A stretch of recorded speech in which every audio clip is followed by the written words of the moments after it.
ನಮಸ್ತೆ ಎಲ್ರಿಗೂ. ನಾನು ನಿಮ್ಮ ರೇಖಿ ಮಾಸ್ಟರ್ ಮಧುಶ್ರೀ. ಎಂದಿನಂತೆ ಇವತ್ತು ಒಂದು ವಿಚಾರ, ಪೂಜೆಯ ಬಗ್ಗೆ.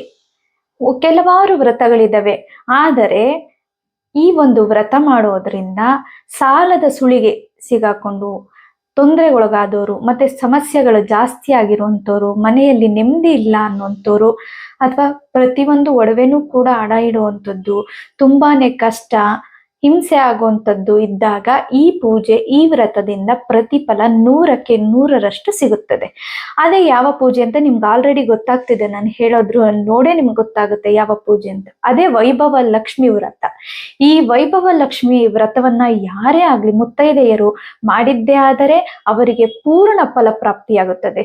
ಈ ಎಲ್ಲ ವ್ರತಗಳಂತೆ, ಎಲ್ಲ ಪೂಜೆಯಂತೆ ಇದು ಕಷ್ಟಕರವಾದ ಅಥವಾ ತುಂಬಾ ಟೈಮ್ ತಗೊಳ್ಳುವಂತಹ ಪೂಜೆ ಅಲ್ಲ. ಇದು ಅರ್ಧ ಗಂಟೆಯಲ್ಲಿ ಮಾಡುವಂತ ಪೂಜೆ ಇದಾಗಿದೆ.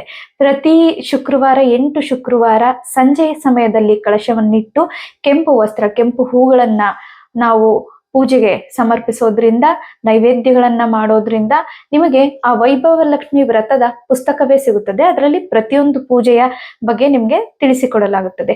ಈ ಒಂದು ಪೂಜೆ ಮಾಡೋದ್ರಿಂದ ಮುತ್ತೈದೆಯರು ಪ್ರತಿ ಶುಕ್ರವಾರ ಎಲ್ಲ ಪೂಜೆ ಹೇಗಿದೆ, ಆ ಪದ್ಧತಿ, ಅದು ರೀತಿ ನೀತಿ ಹೇಗಿದೆ ಅದನ್ನ ನೋಡ್ಕೊಂಡು, ಸಿಂಪಲ್ ಆಗಿದೆ ಪೂಜೆ.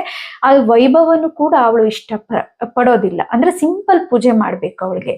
ಅಂದ್ರೆ ಭಕ್ತಿ ಪ್ರೀತಿಯಿಂದ ಮಾಡುವಂತ ಪೂಜೆ ಪೂರ್ಣ ಫಲವನ್ನ ನೀಡುತ್ತೆ. ಮುತ್ತೈದೆಯರನ್ನ ಕರಿಬೇಕಾಗುತ್ತೆ. 5 ಜನವನ್ನ ಕರೆದ್ರು ಸಾಕು. 8 ಜನ ಸಿಗ್ತಾರೆ ಅಂದ್ರೆ 8 ಜನನಾದ್ರೂ ಕರ್ಕೊಳ್ಳಿ ಪೂಜೆಗೆ ಪ್ರತಿ ಶುಕ್ರವಾರ. ಈ ಪೂಜೆಯನ್ನ ಮಾಡಿದ ನಂತರ 8ನೇ ಶುಕ್ರವಾರ ಮುತ್ತೈದೆಯರಿಗೆ, 8 ಜನ ಮುತ್ತೈದೆಯರೇ ಇರಬೇಕು. ಆ 8 ಜನ ಮುತ್ತೈದೆಯರಿಗೂ ಊಟ ಮಾಡಿಸೋದ್ರಿಂದ ಹಿಡಿದು ಅವರಿಗೆ ಫಲತಾಂಬೂಲಗಳು ನಿಮ್ಮ ಶಕ್ತಿಯ ಅನುಸಾರವಾಗಿ ಕೊಡುವಂಥದ್ದು, ಹಾಗೂ ಅವರ ಕೈಯಲ್ಲಿ ಅಕ್ಷತೆಯನ್ನ ಕೊಟ್ಟು ನೀವು ನಮಸ್ಕರಿಸಿ ಆಶೀರ್ವಾದ ಪಡೆಯೋದ್ರಿಂದ ನಿಮ್ಮ ಇಷ್ಟಾರ್ಥಗಳೆಲ್ಲ ಸಿದ್ಧಿಯಾಗ್ಲಿ ಅಂತ ಅವರು ಹೇಳಿ ಆಶೀರ್ವಾದ ಮಾಡೋದ್ರಿಂದ ನಿಮ್ಮ ಸಾಲಬಾಧೆ ನಿವಾರಣೆ ಆಗುತ್ತದೆ, ಮನೆಯಲ್ಲಿ ಕಷ್ಟ ನಿವಾರಣೆ ಆಗುತ್ತೆ. ಈ ವೈಭವ ಲಕ್ಷ್ಮಿ ವ್ರತದ ಪುಸ್ತಕಗಳು ಸಿಗುತ್ತೆ. ಅದನ್ನ ನೀವು ತಂದು ಆ ವ್ರತದ ಕೊನೆಯ ದಿನ ಮುತ್ತೈದೆಯರಿಗೆ ಈ ಪುಸ್ತಕವನ್ನ ಕೊಡೋದ್ರಿಂದ ಅವರು ಏನು ಕಷ್ಟ ಅನುಭವಿಸ್ತಿರ್ತಾರೆ ಅವ್ರಿಗೆ ಒಂದು ಪ್ರೇರೇಪಿತವಾಗುತ್ತದೆ. ಈ ಪೂಜೆ, ಈ ವ್ರತದ ಬಗ್ಗೆ ನೀವು ತಿಳಿಸಿಕೊಟ್ಟಂಗ ಆಗುತ್ತೆ.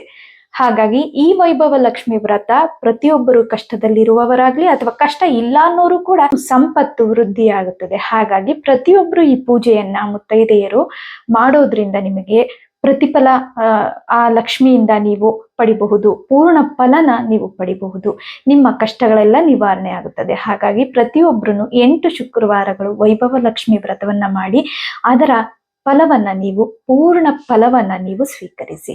ಇದೇ ವೈಭವ ಲಕ್ಷ್ಮಿ ವ್ರತದ ಪುಸ್ತಕವಾಗಿರುತ್ತದೆ. ಈ ಪುಸ್ತಕವನ್ನ ಪೂಜೆಯ ಕೊನೆಯ ವಾರದಲ್ಲಿ ನೀವು ಮುತ್ತೈದೆಯರಿಗೆ ನೀಡಿ. ಈ ಪೂಜೆಯನ್ನ ಮಾಡಿ ಎಲ್ಲರಿಗೂ ಒಳ್ಳೆಯದಾಗಲಿ. ನಮಸ್ಕಾರ.